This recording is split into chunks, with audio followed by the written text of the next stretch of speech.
This breathing exercise aims to increase parasympathetic response and reduce sympathetic response.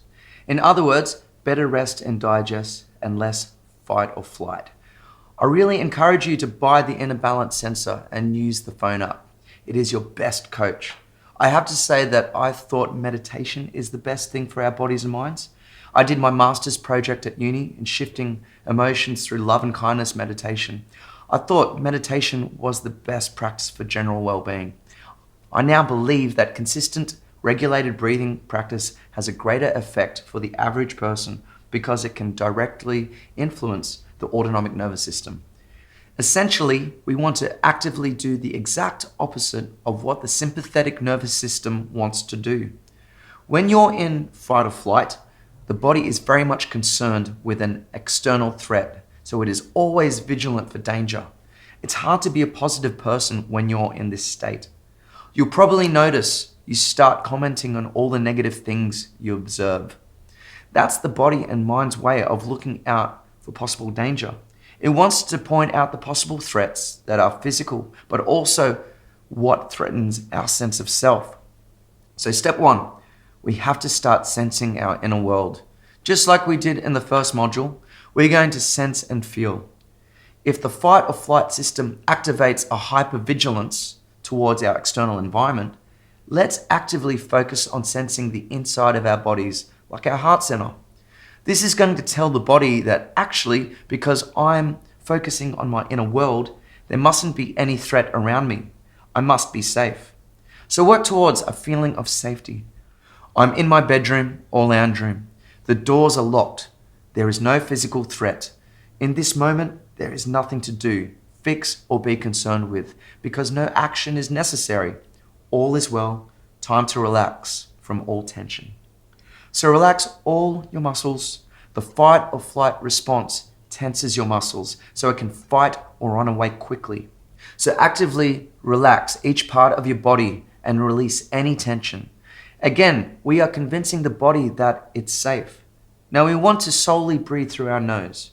No mouth breathing, all right? More on that in another module. But just for now, trust me, nose breathing. Obviously, there might be factors that might stop you. But if you can work towards it, nose breathing only. I'll put some YouTube links below that go for about 10 minutes. Apple Watch also has a breathing app. Just do 3 5-minute exercises for each session. 5 to 6 breaths a minute seems to be the most beneficial pace for breathing, according to research.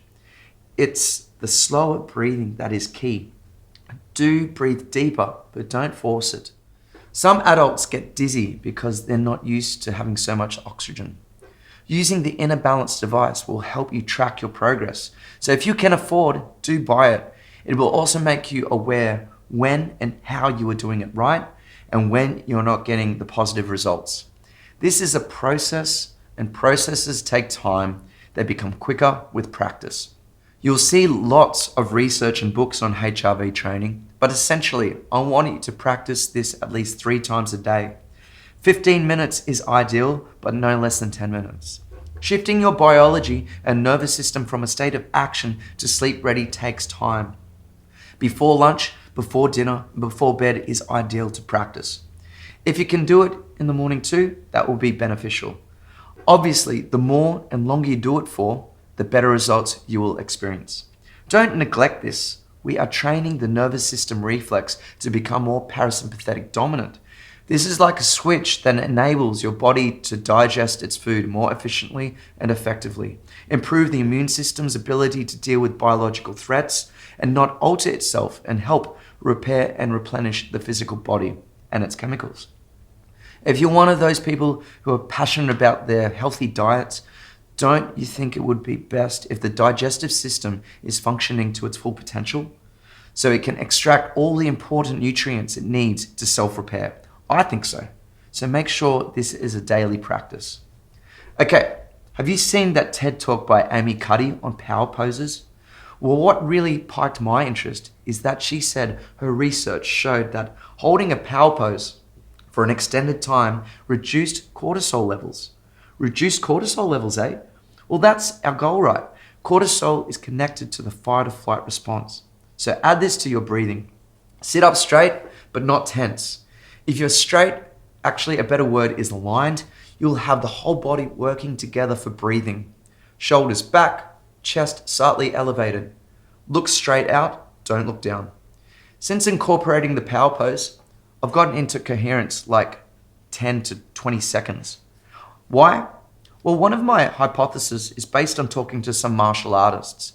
They talk about covering up your vulnerable points, like your neck, where the carotid artery is, and caving in your chest to protect your heart, lungs, and brain when you're shaping up for a fight. So my theory is, if you are doing the exact opposite of this, where you are showing all your vulnerable parts, the body will interpret that as you must be feeling confident and safe. Why else would you be so reckless in exposing your vulnerable parts to possible danger?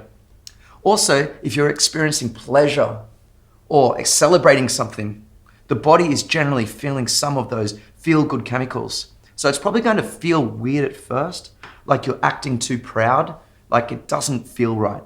But if it feels weird, then that means you've got so much room for improvement in the positive feelings and lessening cortisol department. Expose that neck and chest. Let the lungs expand. Let yourself feel freedom. Obviously, do it where no one is watching you so you don't feel self-conscious. Remember to incorporate the principles of what we learned in the previous module about past future thinking for sensing and feeling. Make sure attention is engrossed in the moment to lower those brainwave states. Remember that the body and mind influence each other, and you'll find whatever is more intense, thoughts or feelings, will eventually influence the other. So make sure you're addressing both fronts for maximum benefit. I know when people say their sleep hasn't improved, they aren't doing the exercises I tell them to do. This takes an investment of time and focus. You're not a machine. You have to wind down your biology, neurology, and mind. We are taking control. Our breath will influence our heart.